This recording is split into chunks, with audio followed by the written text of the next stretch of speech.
다음 주 추석을 앞두고 뉴욕 증시가 이제 국내 증시에 영향을 미칠 수 있는 마지막 날이 밤사이에 끝났습니다. 일단 3대 주요 지수 모두 강세로 마감을 했고요. S&P 500 지수 4거래일 연속 상승세를 보였는데 특히 기술주, 반도체주 상승세가 눈에 띄었습니다. 네, 어제 이어서 오늘도 미국 안에서의 반도체주들 일제히 상승으로 화답을 해줬는데요. 오늘 뉴욕 증시 안에서 주요 경제 지표들도 함께 발표가 된 만큼 바로 체크를 해보도록 하겠습니다. 간밤 뉴욕 시장 상황 전해주시죠. 네, 3대 주요 지수 기분 좋게 마무리가 됐습니다. 다우존스 0.58% 강세로 마감했고요. 나스닥이 1%, 그리고 S&P 500 지수가 0.75% 상승으로 마무리를 지었습니다. 역시나 오전장에서는 좀 지지부진한 흐름을 나타냈지만 오후장 들어서 강세 흐름을 확연하게 보여준 뉴욕 증시 목요일 장이었습니다. 그리고 이날 발표됐던 지표들 여러 가지가 있는데요. 8월 생산자 물가지수 PPI가 전월 대비 0.2% 상승하면서 예상치에 부합했고요. 지난주 신규 실업보험 청구 건수가 전주 대비 2,000건 증가하면서 예상치를 상회하는 모습 보이긴 했습니다. 하지만 계속해서 낮은 수준, 역사적으로 낮은 수준에 부합하고 있다는 그런 시그널이 나오면서 시장에는 큰 우려로 작용하지는 않았습니다. 또 유럽중앙은행이 금리를 또다시 한 번 더 인하를 했죠. 이 부분이 연준의 9월 FOMC를 앞두고서 시장의 기대감을 좀 불러일으키는 듯한 모습을 자아냈습니다. 그렇다면 목요일장 정체적인 분위기도 확인해 보겠습니다. 대형주 중심으로도 많이 올랐고요. 다른 종목들도 함께 오른 그런 목요일장이었다는 것을 알 수가 있겠는데요. 일단 섹터별로 보면 커뮤니케이션 섹터가 1.8% 가까이 오르면서 가장 큰 상승률을 기록을 했습니다. 그리고 모든 섹터가 함께 올랐고요. 그 가운데서도 대형주의 움직임만 또 특별하게 볼까요? 애플 강보합 마감했고요. 마이크로소프트 0.94%, 그리고 엔비디아 다시 한번 2%에 가까운 상승률을 보여줬습니다. 브로드컴도 실적 발표 이후 부진했던 주가 흐름을 계속해서 벗어나고 있죠. 4% 가까이 올랐고요. 내린 반도체 종목들도 있는데 반도체 이슈 조금 이따가 더 자세하게 보도록 하고요. 알파벳이 2%대, 메타도 2%대 상승을 기록했고요. 아마존이 1.3%가량 올랐습니다. 테슬라도 0.74% 강세 흐름을 보였습니다.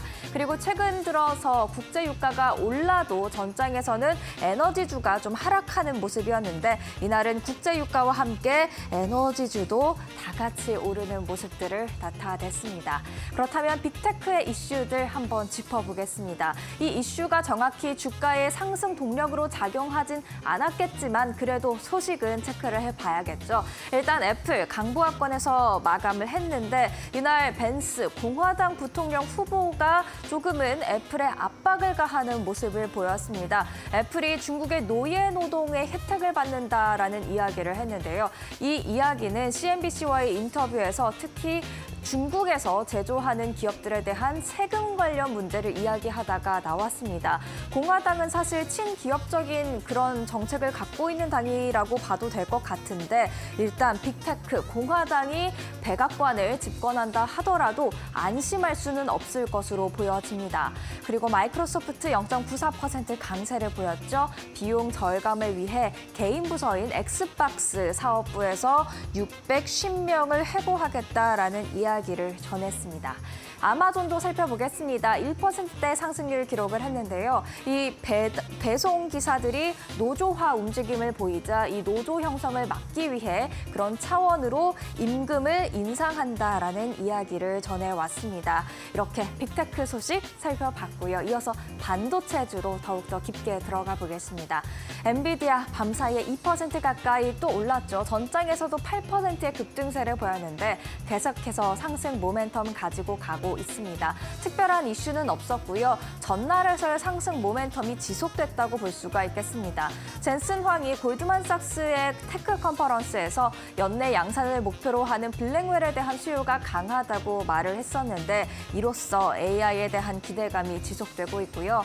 브로드컴도 실적 발표 이후 부진했던 그런 흐름들 계속해서 회복해 나가고 있습니다. 실적 발표 이후 급락했던 것을 이미 다 회복을 했고요. 거기서 추가적인 상승 상승까지도 이뤄내고 있는 브로드컴입니다.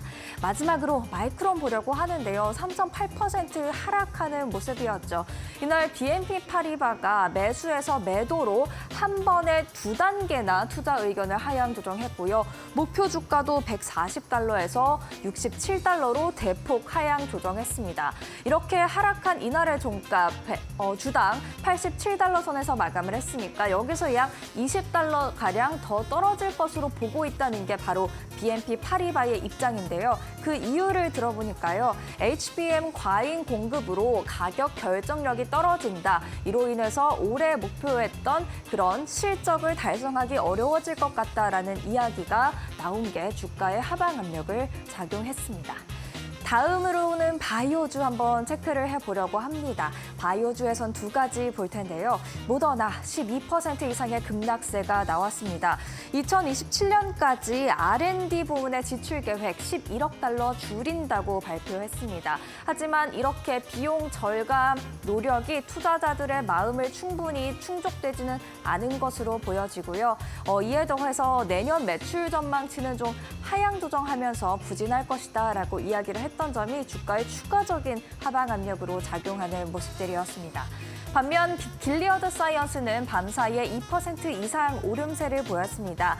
1년에 2번 투여하는 레네카파비르가 임상 3상에서 HIV 감염을 96% 예방한다는 긍정적인 실험 결과를 제시하면서 주가의 호재로 작용을 했는데요. FDA 승인을 받을 수 있을 것이란 기대감이 스멀스멀 올려오고 있습니다.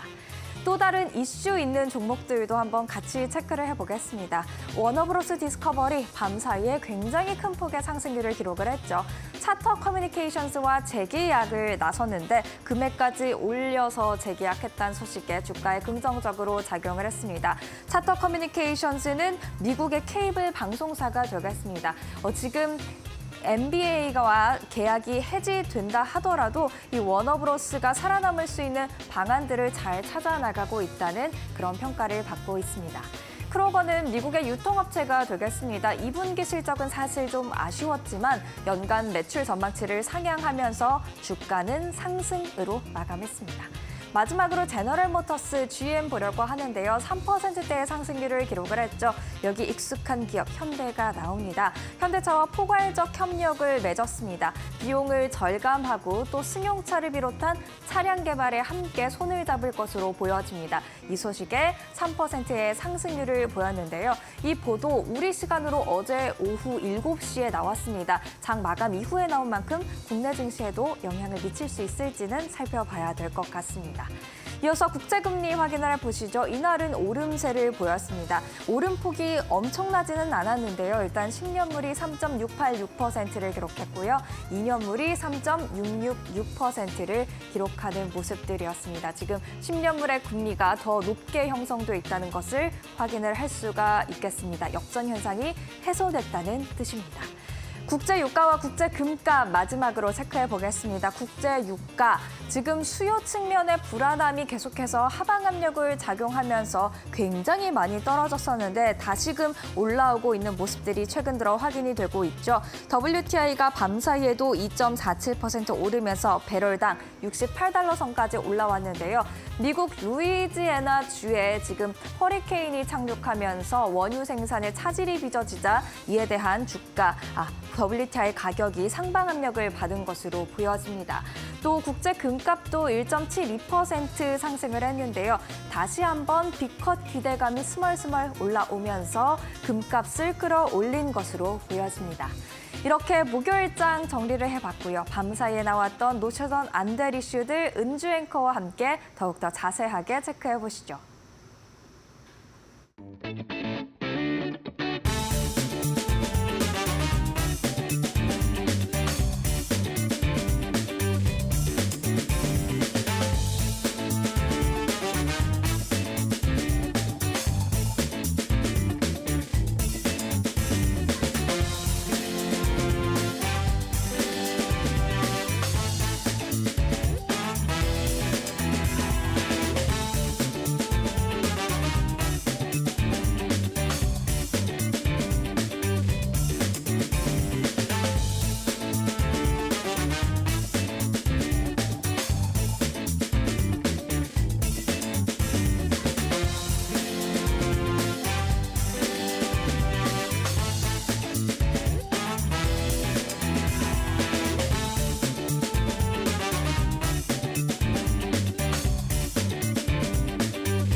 네, 간밤에 있었던 주요 외신 헤드라인 함께 확인해보는 머스너5 시간입니다. 오늘 여러 가지 경제 지표가 나왔기 때문에 지표들 위주로 먼저 시장 상황을 점검을 해보도록 할 텐데요. 일단 간밤 유럽 측에서는 금리 인하에 다시 한번 나섰습니다. 3개월 만에 0.2%포인트 추가적으로 금리 인하에 나섰는데 이로써 오늘 유럽 증시에서 일제히 상승 마감하는 모습도 확인을 해볼 수 있었습니다. 일단 ECB는 이번에도 0.25%포인트 금리 인하에 나섰는데요. 기준금리를 연 4.25%에서 3.65%로 0.6%포인트, 그리고 예금금리는 연 3.75%에서 3.5%로 0.25%포인트 내렸다고 전했습니다. ECB는 지난 6월 세 가지 정책 금리를 모두 0.25%포인트 내리면서 1년 11개월 만에 통화 정책을 전환한 바 있는데요. 시중은행이 ECB의 하루짜리 단기 자금을 막힐 때 적용하는 예금 금리를 중심으로 보통 유럽 중앙은행은 통화 정책을 짜오고 있습니다. 그리고 재용자 금리로도 불리고 있는 기준금리는 한국은행 기준금리와 마찬가지로 7일물의 환매 조건부 채권 거래에 적용되는 금리인데 이달부터는 이 예금금리와 기준금리의 격차를 기존 50bp에서 15bp로 줄이기로 하고 이날 정책금리를 조정한 것으로 시장은 풀이하고 있습니다. 또 초과 유동성이 줄어드는 상황에서 단기 시장 금리의 변동성을 통제하기 위해서도 이번에 금리 인하가 필요했다라고 하는데요. 그런 가운데 유로존의 경제 성장률 지금 전망치 자체는 기존의 0.9%에서 0.8%로 하향 조정이 됐고 내년 전망치 역시 1.4%에서 1.3%로 내려와 있는 상황입니다. 그런 가운데 선제적으로 시장을 어느 정도 안정화시키기 위한 기준금리 인하 조치가 연달아 나왔는데 다음 주 FOMC에서 연준은 어떤 선택을 하게 될지도 주목을 해보시는 게 좋을 것 같습니다. 다음 주 연준이 어떤 스텝을 밟을지 그에 대한 힌트를 줄 수 있는 지표가 오늘도 나왔죠. 지금 8월에 생산자 물가 지수가 전월 대비해서는 0.2% 오른 것으로 확인이 됐고 동시에 신규 실업수당 청구 건수도 확인을 해볼 수 있었습니다. 일단 오늘 발표된 지표를 통해서 다음 주에 연준이 베이비컷에 나설 것이란 전망이 더 대세로 자리를 잡았는데요. 이 CPI와 연달아서 발표된 8월의 생산자 물가 지수 역시 월가 전문가의 전망치를 소폭 웃도는 모습이 나왔습니다. 다만 경기 침체 우려가 완전히 사라진 게 아니기 때문에 연내 한두 차례 빅컷이 이루어질 수 있다라는 시각도 여전하고요. 지난달 도매 물가 상승세가 월가의 예상을 조금 웃돌았지만 인플레이션은 전반적으로 완화되고 있다라는 큰 그림을 보여주기도 했습니다.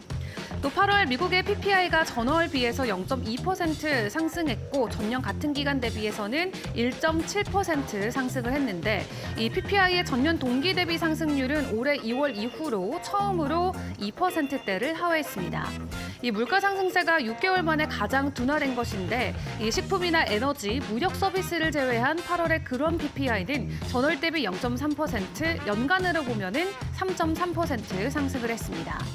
8월 PPI에서는 서비스 물가 상승세가 가장 크게 올라왔는데요. 이 서비스 지수는 전월보다 0.4% 상승을 했고요. 지난 7월 하락세를 나타냈었던 서비스 지수가 한 달 만에 다시 상승으로 전환된 모습도 확인이 됐습니다. PPI는 일정한 시차를 두고 최종 소비재 가격에 반영되기 때문에 CPI의 선행 지표로 보통 여겨지고 있는데 CPI와 반대로 PPI는 현재 이 시장 예상치를 어느 정도는 또 상회하는 모습이 나오면서 시장에서는 이번에 베이비컷에 대한 기대감을 키워가고 있습니다. 그리고 지난주 동안 이루어졌던 신규 실업수당 청구 건수 같은 경우도 전주 대비 2,000건 늘어나면서 23만 건으로 집계가 됐습니다. 시장이 예상했던 전망치인 22만 5천 건을 수폭 웃돌면서 노동시장이 냉각되고 있는 것은 맞지만 속도를 봤을 때는 급격한 경기 침체를 우려할 만한 수준은 아니다라는 평가가 다수 이어지기도 했는데요. 일단 CPI에 이어서 PPI까지 어느 정도는 시장이 예상하고 있는 예상치에 부합되면서 시장에서는 이 0.25% 이 베이비컷에 대한 기대감을 더욱더 키워가고 있는 상황입니다.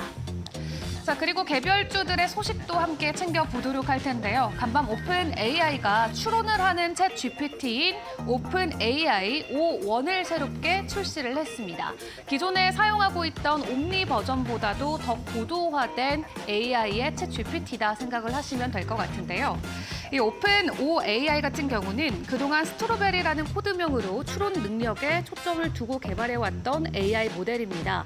이 오픈 AI 수석 과학자인 야쿠브 파초키는 챗 GPT와 같은 이전 모델은 질문을 하면 즉시 응답하기는 하지만 시간이 좀 걸릴 수 있다라고 이야기를 했고요. 또 영어로 문제를 생각하고 분석하고 각도를 찾아서 최선의 해답을 제시한다고 전했습니다. 또 오픈 AI는 이 모델이 국제 수학 올림피아드 예선 시험에서 이전 모델 정답률이 13%인데 비해서 이 수익률을 83%의 정답률까지 끌어올렸다라고 설명했고요. 이전 비전을 통해서 앞으로 물리학자들의 복잡한 수학 공식을 만들어주고 또 의료 연구자들의 실험을 지원하는 데도 도움이 될 수 있을 것으로 기대감이 나오고 있습니다. 챗 GPT 플러스와 챗 팀즈 서비스 가입자들은 먼저 이 오픈 AI 5원 기술을 사용을 해볼 수가 있겠고요. 이 새로운 모델은 오픈 AI가 인간 수준의 AI 범용 인공지능을 개발하기 위한 노력의 일환으로도 풀이가 되고 있습니다. 그리고 또 이 해당 GPT를 통해서 확인을 해보면 한국인들만 알아볼 수 있을 법한 한국어도 완벽하게 영어로 번역을 해내면서 AI에 대한 고도와 이 기술 작업이 지속적으로 이어지고 있는 모습도 체크가 가능한데요. 이번에 새로 출시된 오픈 AI의 5원 시리즈, 또 오픈 AI 안에서 또 AI 시장 안에서 어느 정도로 또 선풍적인 인기를 끌어올릴지도 함께 집중을 해보시죠. 그리고 얼마 전에 새로운 아이폰을 출시했던 애플이 그 당시에 발표했던 에어팟 프로 2와 놓고서 이 보청기 기능을 미국 FDA로부터 가을 안에 승인받을 수 있다는 소식을 전했었죠. 다만 간밤에 보청기 기능을 최종적으로 승인받은 것으로 FDA로부터 확인이 됐습니다. 에어팟 프로 2의 보청기 기능은 경증에서 중증도까지 소리를 듣는데 어려움이 있는 이용자를 위해서 설계가 됐는데요. 에어팟 프로 2는 곧 출시될 소프트웨어 업데이트를 통해서 보청기로 전환할 수 있고 이용자의 청력에 맞게 소리도 증폭시킬 수 있습니다.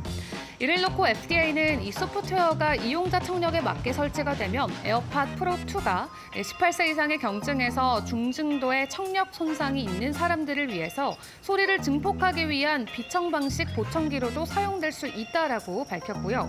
또 의료기기나 방사선 보건센터 국장 대행으로 일을 하고 있는 미셸 타퍼 같은 경우도 청력 손실은 수백만 명의 미국인에게 영향을 미치는 중요한 공중 보건 문제라면서 이번 승인으로 더 많은 사람들이 청력 지원을 받을 수 있게 됐다고 전했습니다. 이용자들은 애플의 새로운 모바일 운영 체제인 iOS 18을 탑재한 아이폰이나 아이패드로 청력 테스트를 먼저 받을 수 있고요. 에어팟에서 즉시 제대로 들을 수 있게 알맞은 수준으로 소리를 실시간으로 증폭해주는 개인 맞춤형 조정이 이루어질 수 있을 것으로 보여지고 있습니다. 세계보건기구의 데이터를 인용해서 확인을 해보면 전 세계 15억 명 정도가 난청을 앓고 있는 것으로 확인이 됐는데 에어팟 프로 2를 통해서 해당 환자들도 훨씬 더 수월하게 또 보청과 관련된 기능을 맞아볼 수 있을지도 지켜보시죠. 마지막으로 암호화폐 시장 상황도 체크를 해보도록 하겠습니다. 간밤에 비트코인 추가적인 하락 없이 제자리에서 머무르는 모습이 나왔고요. 현재는 58,000달러 선 구간을 지나가고 있습니다. 그런 가운데 스탠다드 차타드가 간밤 보고서를 통해서 이번에 진행되고 있는 비트코인의 미국의 대선과는 상관없이 비트코인이 연말에는 결과적으로 최고 수준까지 가격이 올라갈 수 있다라고 전망을 했는데요. 일단 만약 트럼프가 승리하게 되면은 12만 달러 이상까지도 올라갈 수 있고 해리스가 승리하게 된다면 기존 올타임 하이 구간까지도 올라갈 수 있다라는 전망치를 내놓기도 했습니다. 주말 사이의 변동성도 함께 주목을 해보시죠. 지금까지 머스노우 5 시간이었습니다.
안녕하세요. 메디토크 신일섭입니다. 오늘의 주제는 크로고 2024년도 2분기 실적 발표, 피트 순수 피지컬 리테일의 힘입니다. 요즘에 이제 신세계 정용진 회장님이 인스타를 안 하세요. 접으셨죠. 근데 예전에 한창 할 때 그런 사건이 있었거든요. 쿠팡이 미국 시장에 상장하기 전이었을 거예요. 그때 이마트랑 쿠팡이 온라인에서 그 기저귀를 포함한 식료품을 1원인가 10원 단위로 서로 이제 경쟁적으로 관리자들이 보면서 내리는 그런 사건이 있었거든요. 그래서 그거를 언론이 그대로 실시간으로 받았으면서 댓글에서도 굉장히 찬반 논쟁이 붙고 이런 때가 있었습니다. 신세계 롯데 현대, 우리가 유통 3사라고 부르잖아요. 이제 롯데 현대는 뭐야 쟤 이렇겠죠? 아니 롯데 현대 우리 경쟁사 아니야? 너네 백화점 3사 우리 경쟁사 아니야? 근데 왜 너 쿠팡하고 싸우고 있어? 정용진 회장은 쿠팡이 경쟁 상대라고 여겼던 겁니다. 그러니까 시장을 보는 눈은 탁월해요. 근데 문제는 뭐냐? 결국 이기질 못했던 거죠. 쓱닷컴이 만들어서 쓱닷컴이 성장했지만 이마트 전체적으로 봤을 때 뭐 요즘에 그 바꾸고 나서 좀 괜찮아지긴 했더라고요. 그 스타필드가 잘 되잖아요. 근데 이마트를 아무도 안 간단 말이에요. 지금 어떤 이마트는 아예 주차장으로 전락해버린 거 아시나요?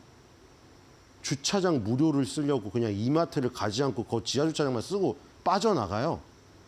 그런 지금 상황도 펼쳐지고 있거든요. 그 스타필드가 잘 되니까 스타필드랑 이마트랑 합쳤더라고요. 스타필드 마켓이라고 지금 생기고 있죠.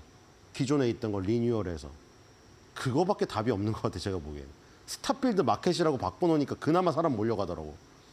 그러니까 지금 이제 뭐 바뀌어서 이제 뭐 저기 바꿔보려고 하고 있는데 그건 이제 오프라인에서 변하고 이마트랑 지금 그 쿠팡이랑은 온라인 전쟁에서는 사실상 그쵸?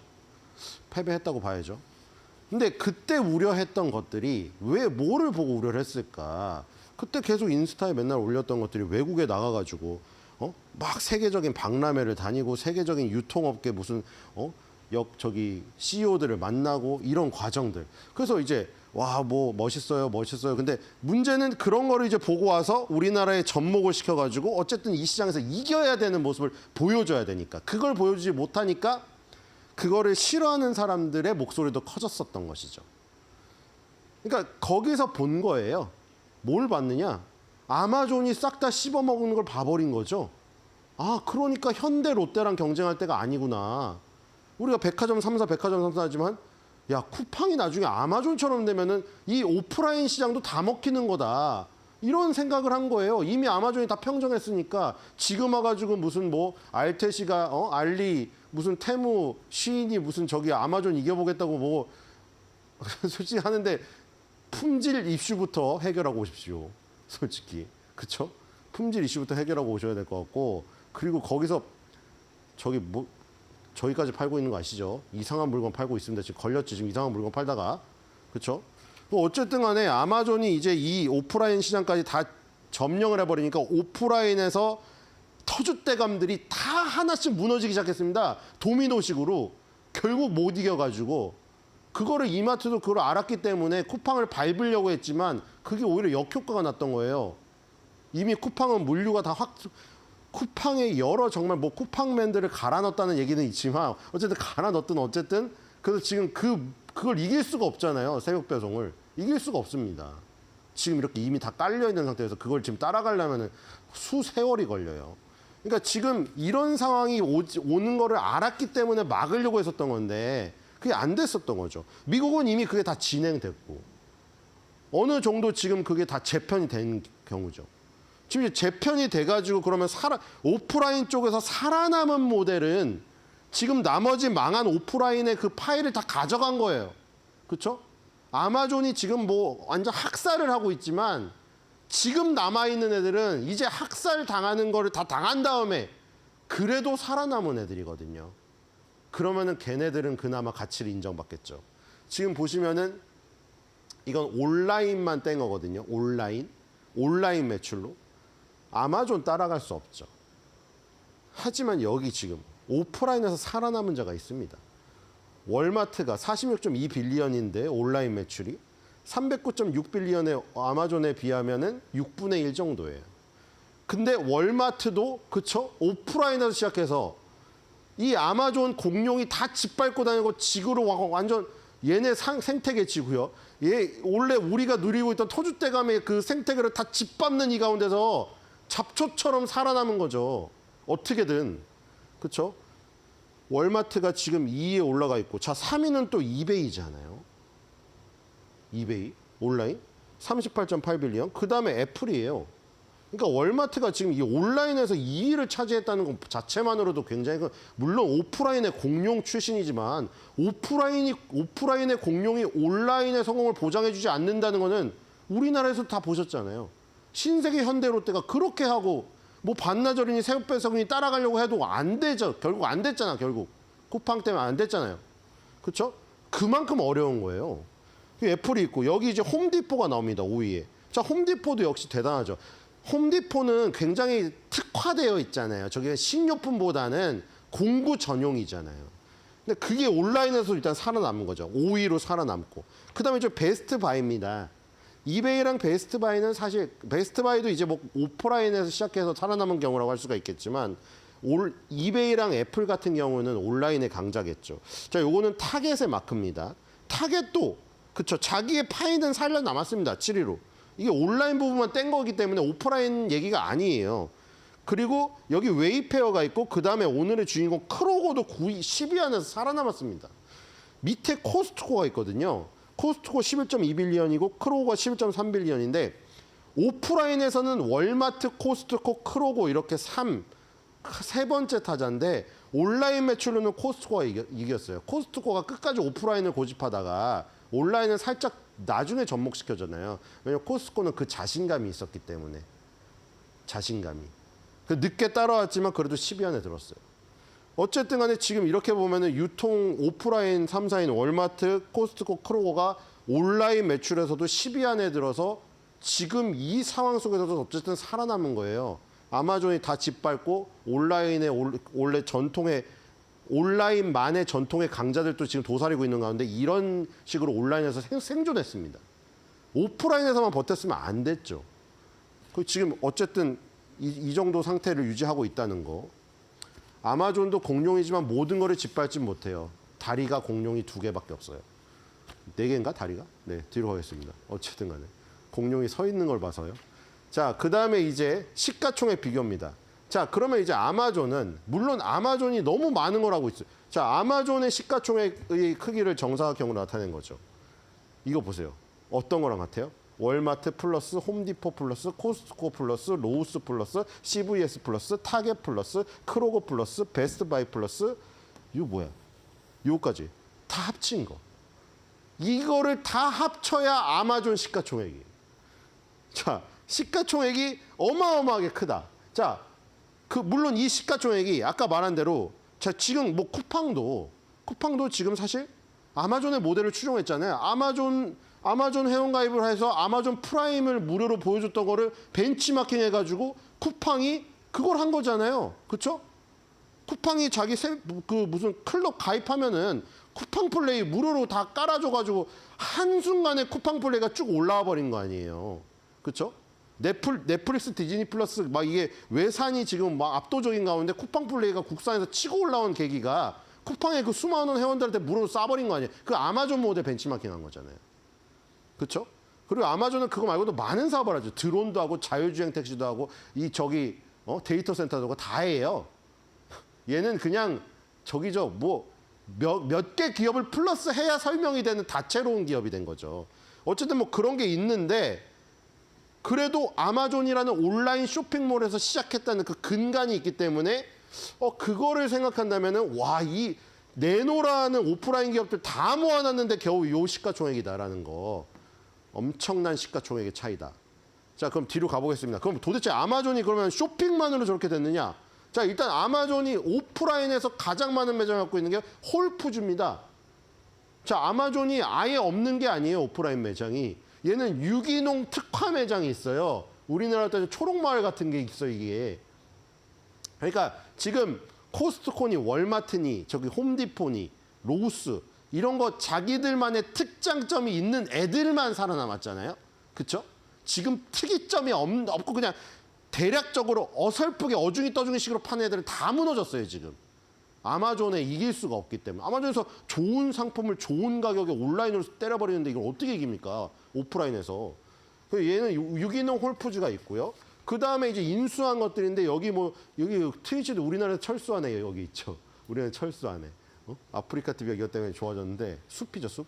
여기 족스가 있습니다. 족스를 1.2빌리언 달러 주고 인수했어요. 홀푸즈를 제일 많이 주고 인수했고 그 다음에는 홀푸즈의 인수의 10분의 1가밖에 안 돼요. 근데 여기 보면은 족스 이게 로보택시. 야 이거 테슬라 아마존을 설명하려면 테슬라도 갖다 놔야 돼 이거. 로보택시 자율주행 택시. 이제 스티어링 휠도 없는 자율주행 택시를 내놓는답니다. 자 자율주행 택시 기업이에요 아마존은 그렇죠? 링 이건 뭡니까 이거? 링 말 그대로 링. 그 누가 와서 집에 없는데 집에 내가 다 나갔어요. 이제 여행을 가거나 어디 저기 갔어요. 뭐 직장을 갔어요. 근데 누가 택배 기사님이 누가 종을 누를 거 아니에요. 링을. 그럼 링을 누르는 순간 IoT로 자기 핸드폰으로 연락이 와가지고 그 화상으로 바로 거기서 통화를 할 수가 있어요. 화상으로. 아 기사님 저 여기 지금 여행 왔는데요. 그럼 뭐 어떻게 뭐 해주세요. 이게 IoT 기업이에요. 그 다음에 자포스. 요거는 자포스 어디 뭔가 에어포스 막 이런 생각난 거지 않아요? 신발. 온라인 신발 회사를 또 인수했습니다. 그리고 아까 트위치 말 그대로 저기 스트리밍 하는 거 여러 가지 이런 것들을 막 다 사가지고 지금 보면은 그냥 그 왜 공룡인지 알겠죠? 모든 거를 다 씹어 먹었어요. 지금 뭔가 지금 화두가 되는 것들은 다 쏙쏙 빼가지고 전부 다 심어놨어요.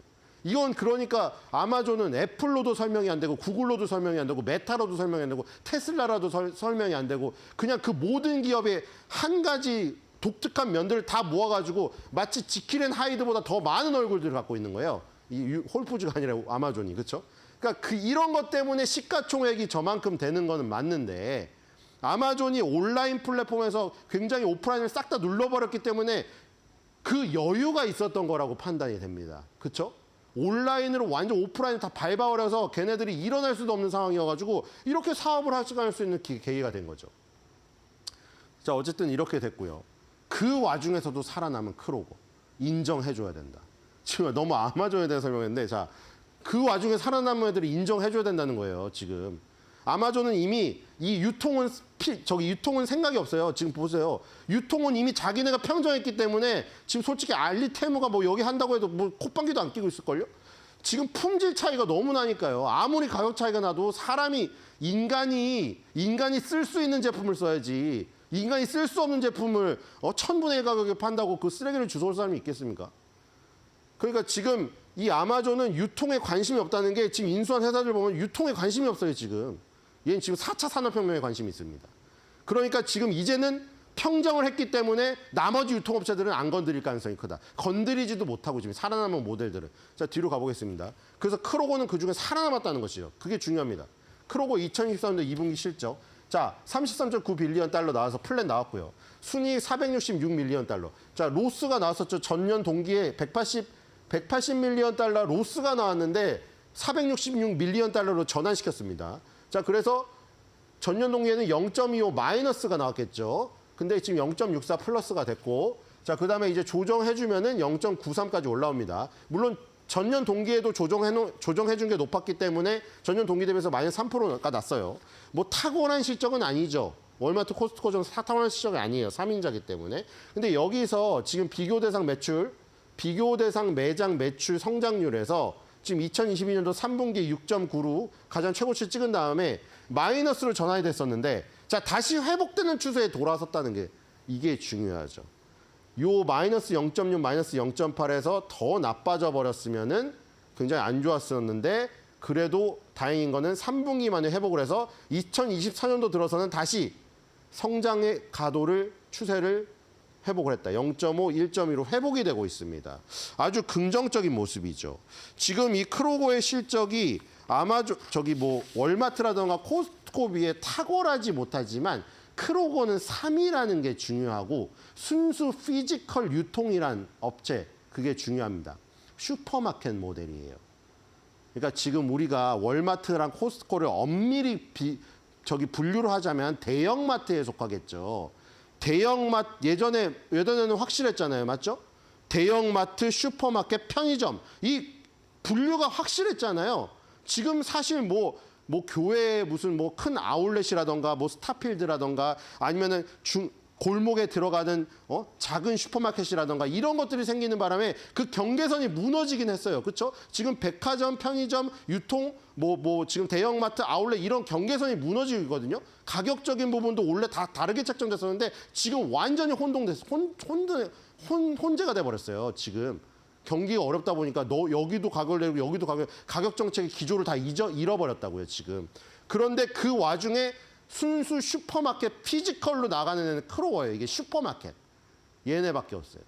그렇기 때문에 이런 모습 자체적으로 슈퍼마켓 모델로서의 이 회복. 요거는 인정을 해줘야 된다. 월마트랑 코스트코랑 굳이 비교할 필요는 없다. 이렇게 보시면 될 것 같고요.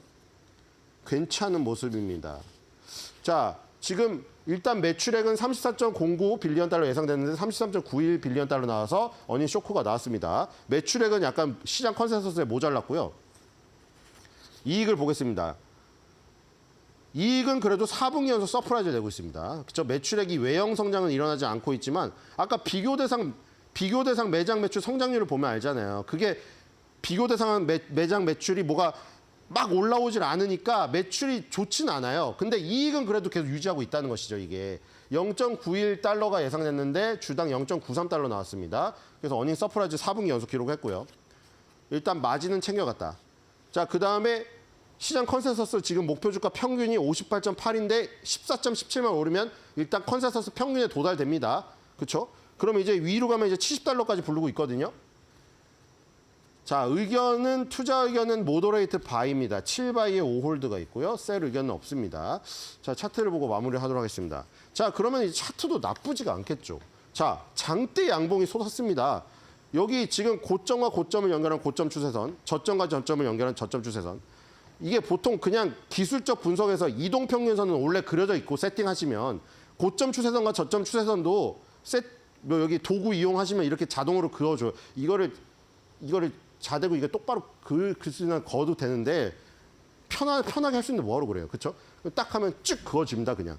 그럼 그으면 일단 채널이 나와요. 근데 그 채널 상단을 돌파하느냐 하단을 돌파하느냐에 따라서 일봉에서 단기적인 추세가 결정이 됩니다. 일단 추세 하단으로 내려갔었는데 실적 발표라고 장대 양봉으로 이 위를 뚫어버렸습니다. 그렇죠? 일단 고점 추세선을 뚫었기 때문에 의미가 있는 것이고요. 왜냐하면 계속 막혔었잖아요. 여기도 막혀서 윗골이 달고 여기도 막혀서 윗골이 길게 달았는데 그걸 한 번에 날려버렸습니다. 일단. 그래서 이 부분을 계속 유지해서 며칠간 간다면은 요 삼각 수렴형이라고 하죠. 깃발형이라고 하도 삼각 수렴형 깃발형을 돌파하게 되죠. 그러면 한 단계 더 레벨업이 될 수가 있거든요. 이 밑에 추세가 있고 요거를 하나의 정거장으로 봤을 때 요거를 하나 더 위로 가면은 저 밑에 시세만큼 나오는 요런 복제가 일어날 가능성이 있습니다. 자, 근데 이제 주봉 월봉이 중요하겠죠. 주봉 월봉의 추세가 깨졌다면 일봉에서 아무리 좋아도 저게 단기적으로 그치기 때문에 이게 큰 의미가 없어요. 자, 일단 주봉에서 보면은 여기 중요한 50주선은 계속 타고 있는 모습이죠. 자, 50선 중요한 거 여기도 다 보이죠. 여기 저항받은 거 확실히 보이고 여기 지지받았을 때 조금 갔던 거 보이고 무너지니까 또 저항이었다가 계속 이걸 타고 올라가느냐 내려가느냐에 따라 지지 저항이 확실하잖아요. 여기도 있고. 지금 여기서 50주선에서 지지를 크게 받은 거예요. 결국. 아까 삼각 수렴형의 밑에 하단은 일봉에서 깼지만 주봉에서 50주선의 지지가 있었던 거죠. 주봉을 보니까 확실히 보이죠. 자, 이렇게 보면 또 주봉에서도 삼각 수렴형 같은 비슷한 모습이 나옵니다. 그렇죠? 지금 삼각 수렴형을 여기다 그으면 고점 추세에서 그으면 살짝 지금 올라간 모습이죠. 자, 월봉을 보겠습니다.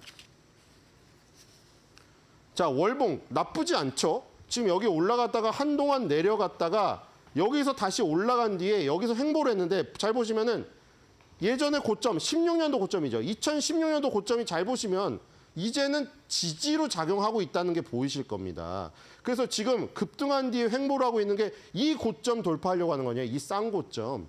이게 피레침이라고도 하는데 이런 걸 맞으면은 매물이 두터워요. 왜냐하면 급격히 떨어졌기 때문에 팔지를 못한 매물들이 쌓여 있습니다. 그래서 이 60달러가 관건이에요. 근데 지금 모습이 상당히 좋죠. 여기서 지금 횡보 구간을 뚫어서 만약 60달러를 뚫는다고 하면 65달러까지 도전해 볼 수 있는 이 모습이 나옵니다.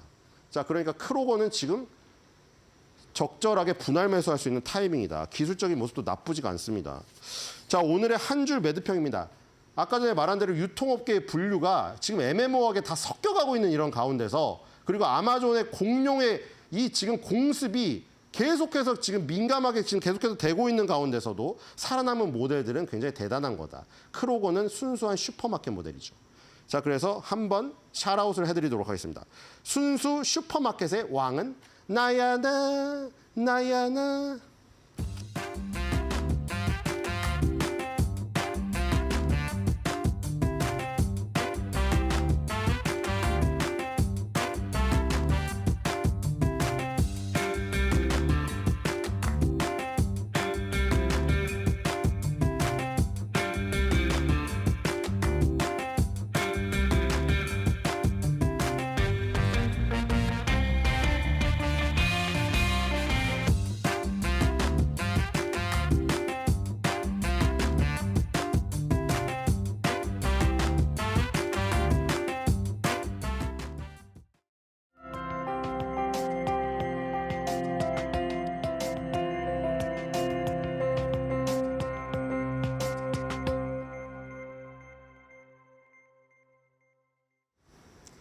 추석을 마무리하고 돌아오는 바로 그날 우리를 기다리고 있는 건 바로 미국의 9월 FOMC가 되겠습니다. 첫 번째 금리 인하가 있을 것으로 예상이 되는 바로 그날인데요. 그래서 그 날을 준비할 시간이 바로 오늘밖에 없습니다. 오늘 9월 FOMC에 대해서 어떤 생각을 가져보면 좋을지 쌓인 시간에 다뤄보겠습니다. 문제는 바로 빅컷 0.5%포인트 인하냐, 스몰컷 0.25%포인트 인하냐, 바로 이 문제겠죠. 이 문제 어디에 저희는 중점을 둬야 할까요? 일단 계속해서 살펴보도록 하겠습니다. 시장은 빅컷 가능성을 높여 잡았습니다.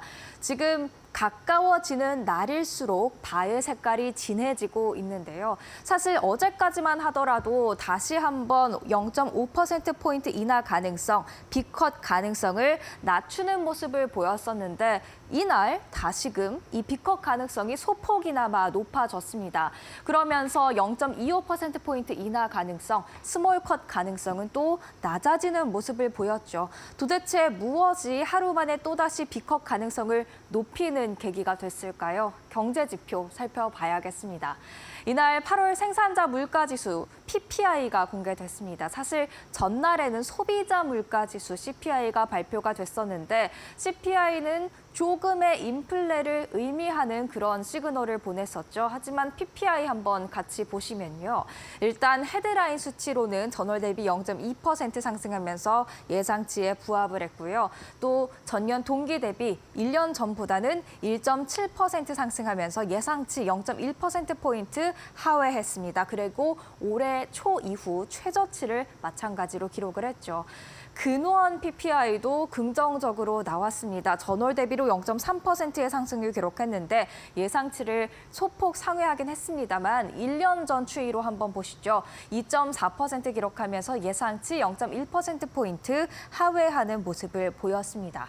이 생산자 물가지수가 중요한 이유는 도매 물가로도 이해할 수가 있기 때문에 도매 물가가 오르지 않는 한 소비자 물가의 상승률도 같이 둔화할 수 있다고 보기 때문입니다. 즉, PPI는 CPI의 선행 지표격이다라고 할 수 있기 때문에 우리가 더 주목을 하고 있는데요.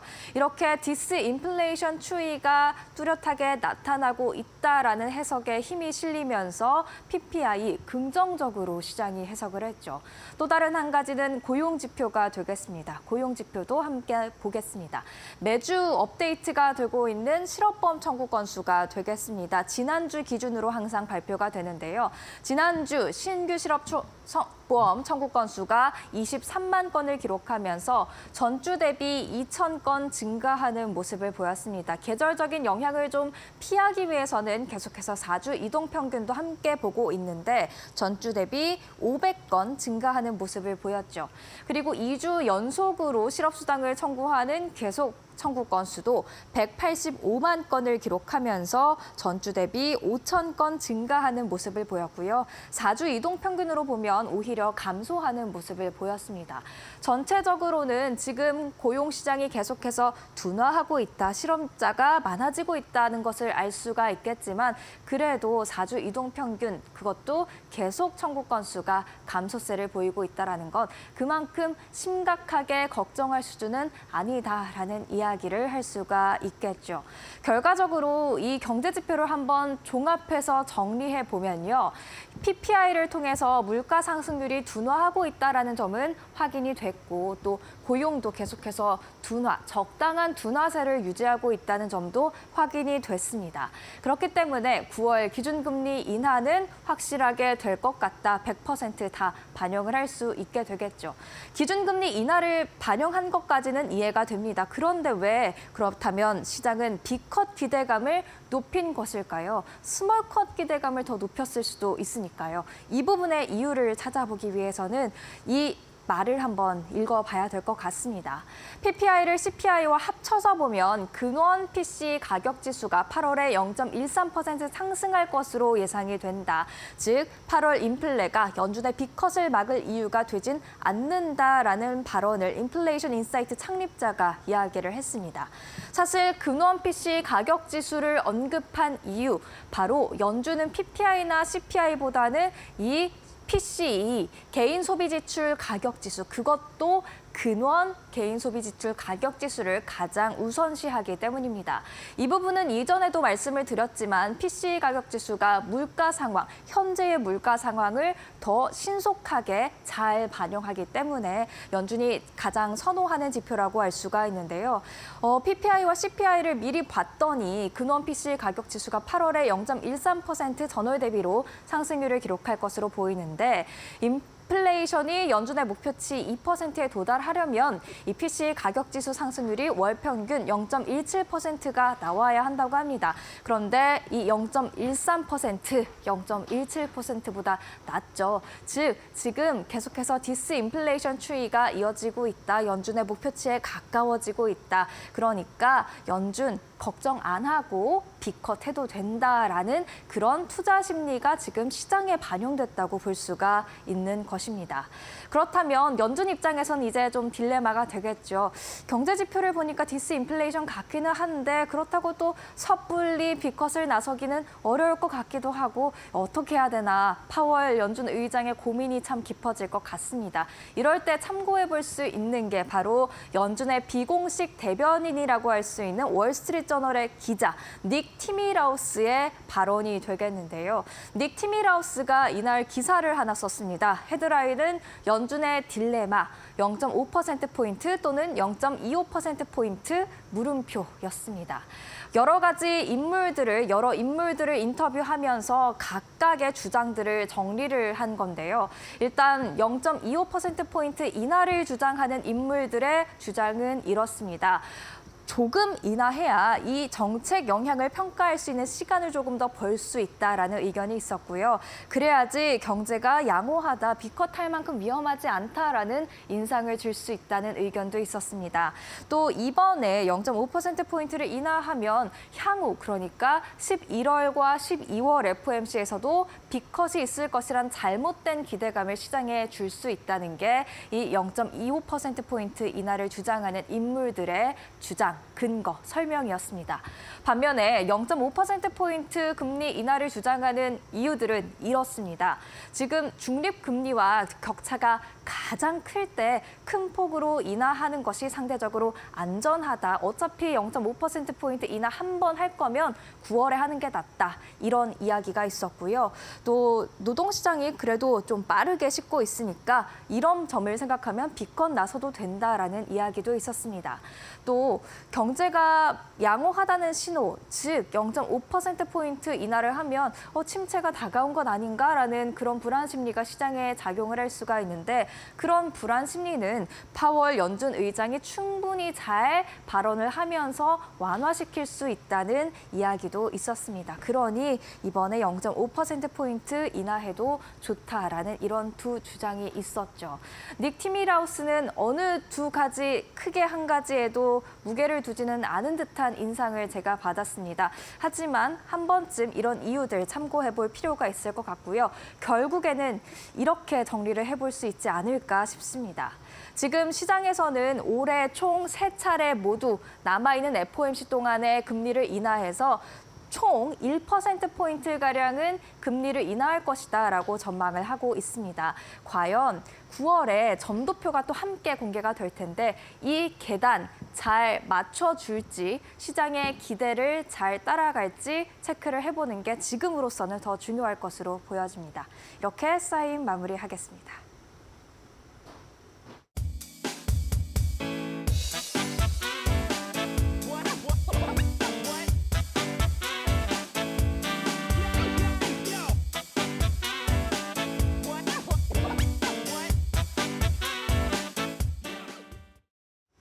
네, 저희는 잠시 후 2부에 다시 인사드리겠습니다.